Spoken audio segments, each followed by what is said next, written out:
कि खियोसर विधानसभा चुनाव हमेशा हूँ जीती बार हुआ। बीती बार अनेक प्रकार का कैंडिडेट चुनाव लड़िया, अनेक प्रकार का समीकरण बनिया बिगड़िया। अब मैं ई खियोसर विधानसभा चुनाव के बारे में आपको चर्चा करनी आऊँ और मैं समाज और छत्तीस कौम के लोगों निवेदन करने आया हूँ कि आने वाली 13 तारीख ने बोतल के निशान के सामने बटन दबाए और कनिका जी ने भारी मतों विजय बनाना है।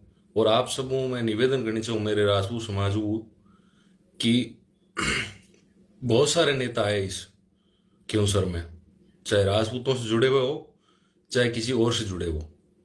राजपूत समाज के लिए अनेकों घोषणाएं करी, अनेकों चीजें देखी, लेकिन आज तक हमारे समाज के उस आम गरीब राजपूत का भला नहीं हुआ है। आज चुनाव तक हर उस गरीब राजपूत को बड़े बड़े सुनहरे सपने दिखाने के प्रयास किए जाएंगे, लेकिन होता आखिर में वही है जो हम 70 साल से देखते आ रहे हैं। आप सबको पता है कि राजपूत समाज के सिर्फ वोट लेने के हकदार हैं, लेकिन उसके बाद उस राजपूत की गरीब की जो थाने तहसीलों में पीड़ित है उन सब की आवाज कौन बनेगा। आज बड़े बड़े नेता सारे मिलकर के एक साइड होकर के कह रहे हैं कि उसको जिता दो और इसको ये कर दो और उसको भगा दो। जनता का कौन होगा ये बताओ। आप हराने के लिए किसी को आए हो या आप अपने समाज अपने लोगों की क्या बात कर सकोगे।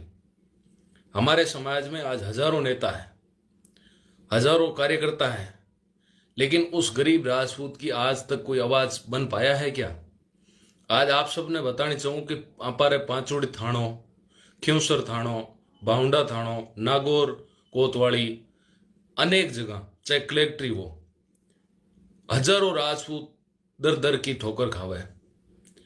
और आपारा नेता चुनाव तक अटे बैंकर मॉल बनाए राखी और फिर भी समाज री ठग भरा रहा पर घरावाएं बढ़ जावे और बे समाज रा लोग पीड़ित और शोषित घूमे। और आज परिस्थिति आ बन गई कि राजपूत समाज री आवाज हनुमान जी बेनीवाल सुनने लग गया। हनुमान जी बेनीवाल, एक भी राजपूत जो हनुमान बेनीवाल के घर पे गैर काम नहीं हुआ है वो सामने ला के बता दो।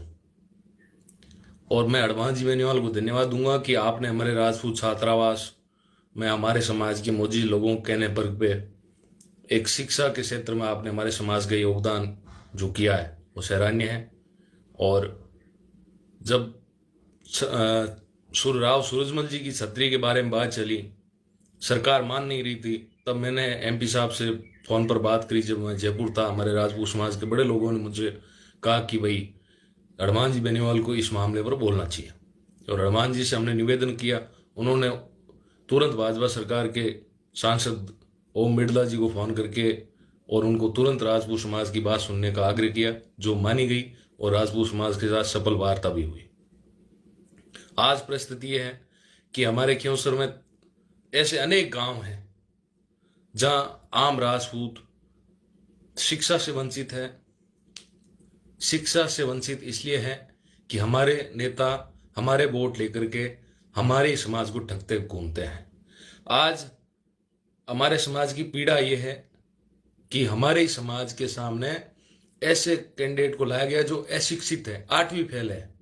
आज कोई आदमी मुझे भाजपा को वोट देने का जो आग्रह करेगा वो एक मुद्दे पे बात करे कि आज अशिक्षित आदमी को हम वोट देंगे जिसको डिजायर तक लिखनी नहीं आती, जिसको डिजायर का नॉलेज नहीं है, वो आदमी क्या तो आपके पंचायत का विकास कर पाएगा, क्या आप लोगों का भला कर पाएगा।